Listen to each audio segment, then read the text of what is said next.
Hi dear students, welcome to our class. This is the continued video of the boy who sold wisdom.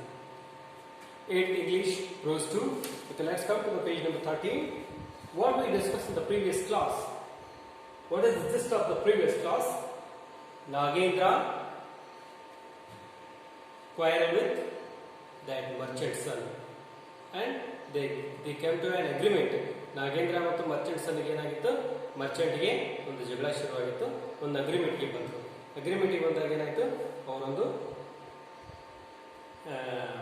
ಬಾಂಡನ್ನು ಬರ್ಕೊಂಡ್ರು. ಯಾರು, ನಾಗೇಂದ್ರನಿಗಂತೂ ಬಾಂಡನ್ನು ಬರೆದುಕೊಡ್ಲಾಯಿತು. ಏನಂತ ಬರೆದುಕೊಡ್ಲಾಯಿತು, ನನ್ನ ಮಗ ಜಗಳ ಆಗೋದನ್ನು ನೋಡ್ತಾ ನಿಲ್ತಾನೆ ಅನ್ನೋದನ್ನು ನೋಡಿ ಬರೆದುಕೊಡ್ಲಾಯಿತು. ಆಮೇಲೆ ಇಷ್ಟೆಲ್ಲ ಆದಮೇಲೆ ಒಂದಿನ ರಾಜನ ಇಬ್ಬರು ರಾಣಿಯರಿದ್ರು ಅಂತ ಹೇಳಿದ್ದೆ ನಿಮಗೆ. ಇಬ್ಬರು ರಾಣಿಯರಿಗೂ ಇಬ್ಬರಿಬ್ಬರು ದಾಸಿಯರು ಏನು ಮಾಡಿದ್ರು, ಮಾರ್ಕೆಟ್ಗೆ ಬಂದಿದ್ರು. ಒಂದೇ ಕುಂಬಳಕಾಯಿನ ಅವ್ರಿಗೆ ಬೇಕಂತ ಜಗಳ ಶುರು ಮಾಡಿದ್ರು. ಜಗಳ ಬಹಳ ಜೋರಾಗಿತ್ತು. ಆ ಸಮಯದಲ್ಲಿ ರಿಚ್ ಮರ್ಚೆಂಟ್ ಸನ್ ಬಾಬು ಅಲ್ಲಿ ನೋಡ್ತಾ ನಿಂತಿದ್ದ. ಜಗಳ ನೋಡ್ತಾ ನಿಂತಾಗ ಆ ಇಬ್ರು ಏನು ದಾಸಿಯರು ಬೈದ್ರಲ್ಲ, ಮೇಡ್ಸ್, ರಾಣಿಯ ಸೇವಕಿಯರು ಬೈದ್ರಲ್ಲ, ಅವರಿಬ್ರು ಅದನ್ನ ಹಿಡ್ಕೊಂಡ್ರು ಬಾಬುನ. You are my witness, you are my witness, ನೀನೇ ನನ್ನ ಸಾಕ್ಷಿ. ನೀನು ಅಲ್ಲೇನಾದ್ರು ನನ್ನ ರಾಜನ ಮುಂದೆ ಬಂದು ನೀನು ಹೇಳಬೇಕು, ಸತ್ಯವನ್ನು ಹೇಳಬೇಕು. ಸತ್ಯವನ್ನು ಹೇಳಿದ್ರೆ ನಿಮಗೆ ಹೆಡ್ ಚಾಫ್ ಮಾಡಲಾಗ್ತದ. ನೀ ರಾಜನ ಹತ್ರ ಬಂದು ರಾಜ ನ್ಯಾಯಕ್ಕಾಗಿ ಕರೆದಾಗ ನೀನು ನನ್ನ ಪರವಾಗಿ ಹೇಳಬೇಕು. ಹೇಳಿದ್ರೆ ನಿನ್ನ ಕುತ್ತಿಗೆಯನ್ನು ಕತ್ತರಿಸ್ತೀನಿ, ನಿನ್ನ ತಲೆಯನ್ನು ಕತ್ತರಿಸ್ಲಿಕ್ಕೆ ಹೇಳ್ತೀನಿ ಅಂತೇಳಿ ಹೆದರಿಸಿದ್ರು. ಆಗ ಮರ್ಚೆಂಟ್ ಓಡಿ ಬಂದು ನಾಗೇಂದ್ರನ ಕಡೆ ಭೇಟಿಯಾದ. ಭೇಟಿಯಾದಾಗ ನಾಗೇಂದ್ರ ಹೇಳಿದ್ರೆ, ಇಷ್ಟು ಫೀಸ್ ಆಗ್ತದೆ, 500 ರೂಪಾಯಿ ಫೀಸ್ ತಗೊಂಡು ನೀ ಏನು ಮಾಡಬೇಕು, ಹುಚ್ಚಿನ ಥರ ನಟಿಸಬೇಕು.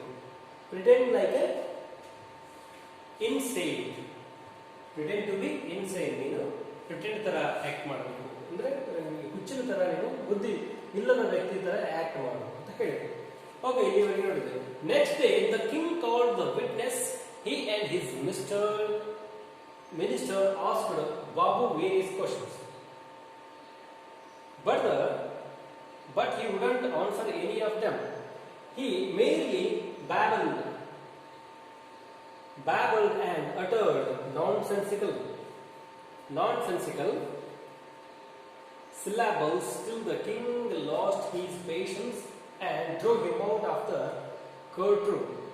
Babu was delighted by the success of the ruse. He told everyone about Nagendra's great wisdom, which soon became a buzzword in the marketplace. Okay, ಇಲ್ಲಿ ಏನಾಯ್ತು, ನಾಗೇಂದ್ರನನ್ನ ಎಲ್ಲಿ ಕರೆದ್ರು, ವಿಟ್ನೆಸ್ ಆಗಿ ಸಾಕ್ಷಿ ಹೇಳಬೇಕು ಅಂತ ಕೋರ್ಟ್ಗೆ ಕರೆದ್ರು. He and his ministers asked Babu various questions.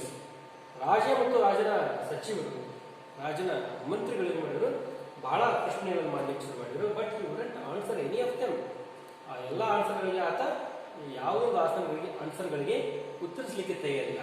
He merely babbled and uttered nonsensical syllables till the king lost his patience and drove him out of the courtroom. ಆತ ಎಬಡು ತಬಡು ಮಾತಾಡಲಿಕ್ಕೆ, ಬ್ಲಾಬಲ್ ಅಂದ್ರೆ ಎಬಡು ತಬಡು, ಅಟರ್ ಅಂದ್ರೆ ವಿಚಿತ್ರವಾಗಿ ಮಾತಾಡಲಿಕ್ಕೆ ಶುರು ಮಾಡಿದ. ಆತ ಸುಮ್ಮನೆ ಏನೇನೇನೋ ಮಾತಾಡಲಿಕ್ಕೆ ಶುರು ಮಾಡಿದ. ಅಂದ್ರೆ ಸಿಲಾಬಲ್ಸ್ ಅಂದ್ರೆ ವಿಚಾರಗಳು, ಸಿಲಾಬಲ್ ಅಂದ್ರೆ ಉಚ್ಚಾರಗಳನ್ನು ವಿಚಿತ್ರವಾಗಿ, ಸಿಲಾಬಲ್ ಅಂತ ಗ್ರಾಮರ್ ಹೇಳಿದ್ದೆಲ್ಲ ನೀವು ಗಮನಿಸಬಹುದು. ಸಿಲಾಬಲ್ಸ್ ಅಂದ್ರೆ ಉಚ್ಚಾರಗಳು, ಶಬ್ದವನ್ನು ಏನ್ ಮಾಡಿದ, ವಿಚಿತ್ರವಾಗಿ ಮಾತಾಡ್ಲಿಕ್ಕೆ ಶುರು ಮಾಡಿದ. ರಾಜನಿಗೆ ಸಿಟ್ಟು ಬಂತು, ಈತ ಹುಚ್ಚ ಇದ್ದಾನೆ, ಈತನಿಗೆ ಸರಿಯಾಗಿ ಮಾತಾಡ್ಲಿಕ್ಕೆ ಬರೋದಿಲ್ಲ ಅಂತ ಏನ್ ಮಾಡಿದ್ರು, ಕೋರ್ಟ್ ರೂಮಿಂದ, ಆ ನ್ಯಾಯ ನಿರ್ಣಯ ನಡೀತಕ್ಕಂಥ ರೂಮಿಂದ ಅವನ ಹೊರಗಡೆ ಕಳಿಸಿದ್ರು.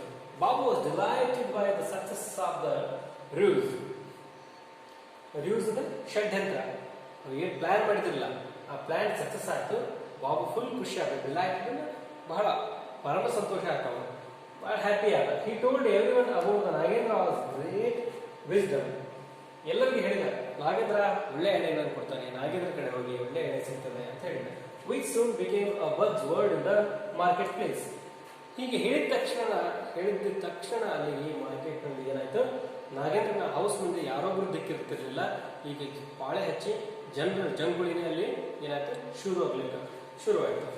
ಜನ ಎಲ್ಲ ಅವನ ಅಂಗಡಿ ಮುಂದೆ ಜಮಾಯಿಸಿದ್ರು, ನಾಗೇಂದ್ರನ ಅಂಗಡಿ ಮುಂದೆ. Let's come to the para number 10. Now Gupta was not pleased. He saw that his son would have to feign madness always, or else the king would find out he had been tricked.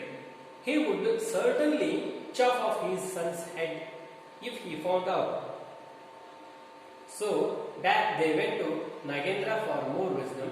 For another 500 rupees, Nagendra advised them, go back to the king when he is in a good mood and tell him the whole story. He will find it amusing and will forgive you. But make sure he is in a mood of laughter. And so Babu followed the advice, found the king in a merry mood and told him the story. The king laughed at a lot and forgave him. Okay, let's come to the meaning of this para. Now Gupta was not pleased. Gupta, who is Gupta? He is the Babu's father, rich merchant. ಬಾಬುಗೆ ಬಹಳ ಖುಷಿ ಆಯಿತು, ಆದರೆ ಬಾಬು ಅವ್ರ ತಂದೆ ಗುಪ್ತಾಗೆ ಅಷ್ಟು ಖುಷಿ ಆಗಲಿಲ್ಲ. ಏನಾಯ್ತು? He saw that his son would have to feign madness always, or else the king would find out had been tricked. Babu ಅವ್ರ ತಂದೆ ಇರ್ತಕ್ಕಂಥ ಗುಪ್ತಾಗೆ, ರಿಚ್ ಮರ್ಚೆಂಟ್ಗೆ ಖುಷಿ ಆಗಲಿಲ್ಲ. He saw that his son would have to feign madness always. ಅಲ್ಲಿ ಏನಾಯ್ತಂದ್ರೆ ಅವನಿಗೇನು ಚಿಂತೆ ಆಗಿತ್ತು, ಈಗ ಬಾಬು ಯಾರಲ್ಲಿ ಮರ್ಚೆಂಟ್ ಸನ್ ಇದಾನಲ್ಲ, ಬಾಬು ಆಲ್ವೇಸ್ ಹುಚ್ಚನಾಗಿ ಇರಬೇಕು ಅನ್ನೋದು ಅವನು ಹುಚ್ಚಾಗಿದ್ದಾನೆ, ಯಾವಾಗಲೂ ಹುಚ್ಚನಾಗಿ ಇರಬೇಕು. ಅವನೇನಾದರೂ ಸರಿಯಾಗಿ ಅವನು ಹುಚ್ಚು ಬಿಟ್ಟು ಹೋಗಿ ಸರಿಯಾಗಿ ಇರೋದನ್ನು ಕಂಡ್ರೆ ರಾಜ ಏನು ಮಾಡ್ತಾನೆ, ಅವನ್ನ ತಲೆ ಕತ್ತರಿಸ್ತಾನೆ ಅನ್ನೋದು ಗೊತ್ತಾಯಿತು. ಹೌದಲ್ಲ? ಹುಚ್ಚಿನ ಥರ ನಡೆಸಿದ್ದ, ಈಗ ಸರಿಯಾಗಿದೆ ಅನ್ನೋದು ಗೊತ್ತಾದರೆ ಅವನೇನು ಮಾಡ್ತಾರೆ, ತಲೆಯನ್ನು ಕತ್ತರಿಸ್ತಾರೆ, ಅವನು ಶಿಕ್ಷೆ ಕೊಡ್ತಾರೆ. ಇದು ಏನಾಯಿತು, ಗೊತ್ತಾಗೆ ಅತ್ಯಂತ ದೊಡ್ಡ ಸಮಸ್ಯೆ ಆಯಿತು. He would certainly chop off his son's head if he found out. ಎಲ್ಲರೂ ಹೊರಗಡೆ ಸಿಕ್ಕರೆ ಅವನ ತಲೆಯನ್ನು ಕತ್ತರಿಸ್ತಾರೆ, ನನ್ನ ಮುಂದೆ ನಾಟಕ ಮಾಡ್ತೀಯ ಅಂತ ಸಿಟ್ಟು ಬಂದು ತಲೆ ಕತ್ತರಿಸ್ತಾರೆ. So back they went to the Nagendra for more wisdom. ಮತ್ತೆ ಅವ್ರು ಏನು ಮಾಡಿದ್ರು, ನಾಗೇಂದ್ರ ಕಡೆ ಹೋದ್ರು, ಒಳ್ಳೆ ಐಡಿಯಾ ಒಂದು ಒಳ್ಳೆ ವಿಸ್ಡಮ್ ಅಂತ ಹೇಳಿ. For another 500 rupees Nagendra advise them. ಮತ್ತೆ 5 ರೂಪಾಯಿ ತಗೊಂಡ ನಾಗೇಂದ್ರ ಅಡ್ವೈಸ್ ಮಾಡಲಿಕ್ಕೆ ಶುರು ಮಾಡಿದ.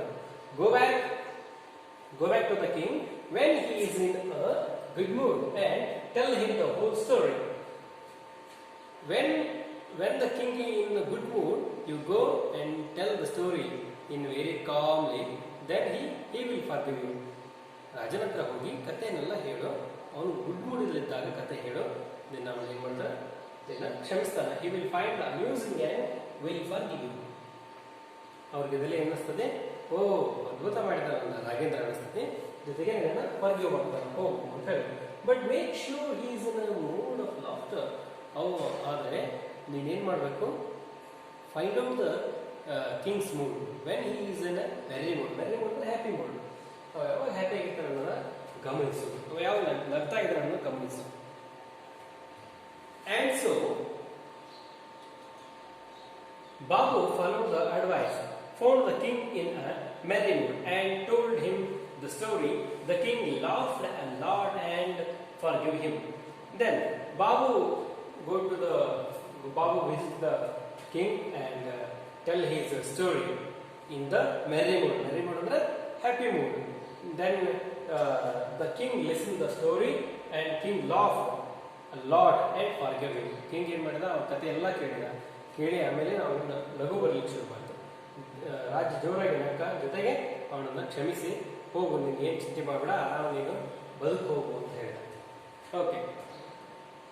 Then the king, who was intrigued by what he had heard of Nagendra in the market, sent for him and asked if he had any more wisdom to sell. The boy said, "Of course, I have plenty to sell, especially to a king, but my fee would be 100,000 rupees." The king paid him the 100,000 and the boy gave him a piece of paper on which he had written, "Think deeply before you do anything."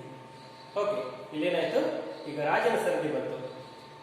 The king who intrigued by what he had what he had heard of Nagendra in the market, sent him and asked him if he had any wisdom to sell. ರಾಜ ನಾಗೇಂದ್ರನ ಬಗ್ಗೆ ಕೇಳಿದ. ನಾಗೇಂದ್ರ ಒಬ್ಬ ಬಹಳ ಬುದ್ಧಿವಂತ ಬಾಲಕನಿದ್ದಾನೆ, wisdom ಅನ್ನು cell ಮಾಡ್ತಾನೆ, ಆತ ಬಹಳ ಓದ್ಕೊಂಡಿದ್ದಾನೆ. ಆತನ ಏನ್ ಮಾಡ್ರೆ ಕೇಳಬೇಕು, ಏನು ಆತನ ಹತ್ರ ಇನ್ನೂ ಏನಾದರೂ ಮಾರ್ಲಿಕ್ಕೆ ವಿಸ್ಡಮ್ ಇದೆಯಾ ಅಂತ ಕೇಳಿದಾಗ ಅವೇನು ಆತನ ಕೇಳಿದ್ರೆ ಓಕೆ ಹೋಗಿ ನಾಗೇಂದ್ರನ ಕೇಳಿದ್ರು. ನಾಗೇಂದ್ರನ ಹತ್ರ ಏನಾದರೂ ವಿಸ್ಡಮ್ ಇದೆಯಾ ಮಾರ್ಲಿಕ್ಕೆ ಅಂತ ಕೇಳಿದಾಗ ಇಂಟರ್ವ್ಯೂಡ್ ಅಂದ್ರೆ ಇಂಟ್ರೆಸ್ಟ್ ಆಸಕ್ತಿ. ದ ಬಾಯ್ ಸೇಡ್, ಆಸಕ್ತಿಯಿಂದ ರಾಜ ಕೇಳಿದ ಇಂಟರ್ವ್ಯೂಡ್. ದ ಬಾಯ್ ಸೇಡ್, ಆ ಹುಡುಗ ಹೇಳ್ತಾನೆ, of course I have plenty to sell especially to a king. ನನ್ನ ಹತ್ರ ಸಾಕಷ್ಟು ಇನ್ನೂ ಏನಿದೆ ವಿಸ್ಡಮ್ ಇದೆ, ಸಾಕಷ್ಟು ಇದೆ. ಸ್ಪೆಷಲಿ ಕಿಂಗ್ಗೆ ಏನಾದ್ರು ಕೊಡಬೇಕು, ಮಾರಬೇಕಾದ ವಿಸ್ಡಮ್ ಇನ್ನೂ ಸಾಕಷ್ಟಿದೆ. But my fee would be lac, ಆದರೆ ನನ್ನ ಒಂದು ಫೀಸ್ ಏನಿದೆಯಲ್ಲ 1,00,000 ರೂಪಾಯಿ ಆಗ್ತದೆ. 1,00,000 ಆಗ್ತದೆ. 100,000 rupees, 100,000 rupees ಆಗ್ತದೆ. The king paid him the 100,000 and the boy gave him a piece of paper on which he had written.